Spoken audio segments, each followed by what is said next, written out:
याच्यामध्ये शिंदे गटाची असहाय्यता पूर्णपणे दिसत आहे. त्यांनी किती पैसा घातला हे घातला तरी त्याच्यातून काही फरक पडणार नाही, कारण राहुलजीनं जे पत्रकार परिषद घेतली हेही कारण सगळ्यांना दिसत आहे. निवडणूक आयोगाने कधीच दखल घेतलेली नाही. एक चक्करच आहे, सायकल आहे. अनधिकृत बांधकाम आपणच करायला लावायचे, दंड आपणच ठोठवायला लावायचा आणि दंड आपणच माफ करायचा.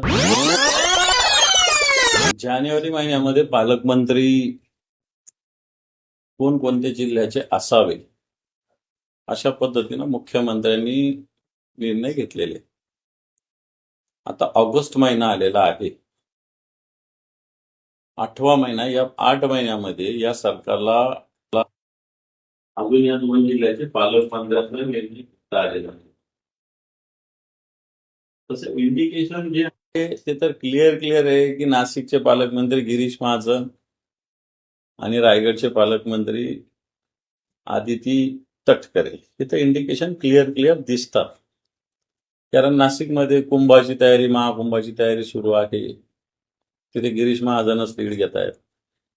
रायगडमध्ये काही असलं तर आदिती तटकरेच लीड घेत आहेत. याचाच अर्थ शिंदे गटाला काही हे दोन्ही पालकमंत्रीपद मिळणार हे सुस्पष्ट आहे. म्हणजे खरं सांगायचं तर जे डॉक्टरांचं असतं ना, पेशंट मेलेला आहे पण कोणी डेड झालेला डिक्लेअर कोणी करत नाही, अशी परिस्थिती या 2 जिल्ह्याच्या पालकमंत्री पदाविषयी आहे. आणि याच्यामध्ये शिंदे गटाची असहाय्यता पूर्णपणे दिसत आहे.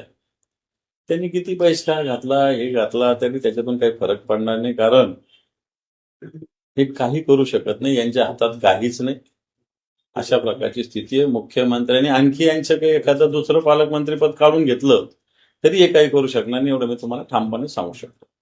तर संख्या बघितली तर भारतीय जनता पार्टीची संख्या मला 133 135 दिसते. मेजॉरिटीला 144 लोक लागतात. अपक्ष वगैरे सगळे मिळून त्यांच्यावर ऑलरेडी 140-142 लोक आहेत. आणि त्यांनी ठरवलं होतं यांच्यात पक्ष 5 लोक ते घेऊ शकतात. ही पण स्थिती भारतीय जनता पार्टीची. मग उतरी सामान्यांचा दावा हा अतिशय पोकळ असेल, या दाव्यात बंद जाऊ नये. मी तर म्हणतो त्याच्या पुढची मागणी करावी की बॅलेटवरच निवडणुका झाल्या पाहिजे. व्हीव्हीपॅट पण म्हणजे या भानगडीतच पडू नये, सरळ बॅलेटवर निवडणुका झाल्या पाहिजे, अशा प्रकारे करण्याची वेळ आली आहे. सुस्पष्ट आहे.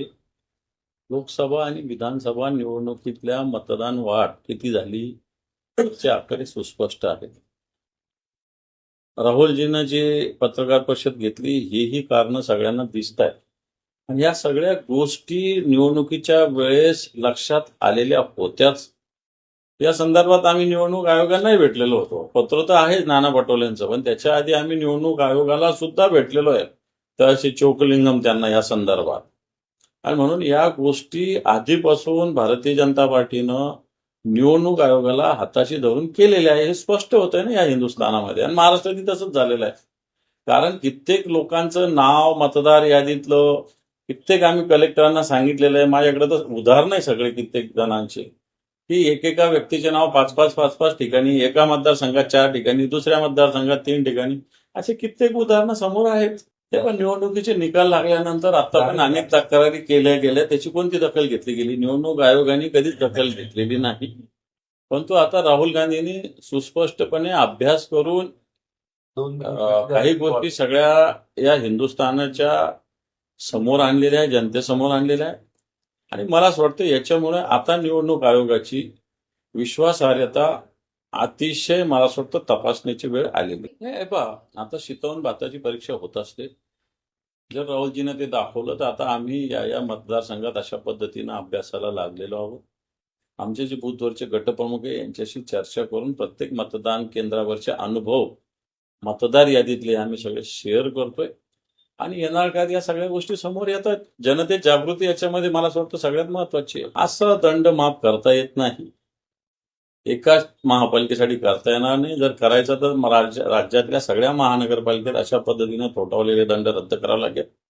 एकीकडे राज्याचा महसुलाच्या विषयी आपण चर्चा करतो, कित्येक योजना बंद पडलेल्या आहे, कित्येक खात्याला निधी नाही.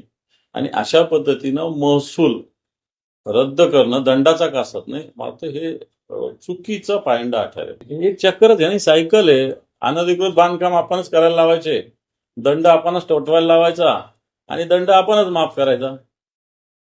इथं सायकल दिसते ना, इथं सायकल एक चक्र आहे दिसतंय. आणि मला असं वाटतं असं होऊ नये. संजय गायकवाड यांच्या म्हणण्याकडे फार आपण लक्ष देऊ नये असं मला वाटतं.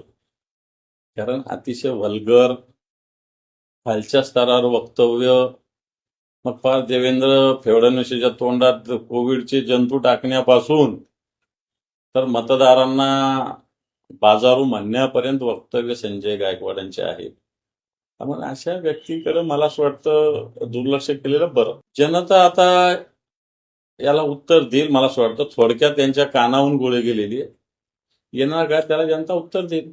हे यांचं बोलायचं एक, करायचं एक, सांगायचं एक, हे विसरलेले आहे. शिवसेना प्रमुखामुळं, उद्धवजी ठाकरे साहेबांमुळे हे जागेवर बसलेले आहे. नाही तर हे उद्धवजींच्या मातोश्रीचे, बाळासाहेबांच्या मातोश्रीचे उमरे झिजवत होते हे लोक, आणि आता हे बोलायला लागले. मला असं वाटतं जनता हुशार आहे. याला उत्तर योग्य वेळी देतील, आणि मी तर म्हणेन शिवसैनिक योग्य उत्तर देतो.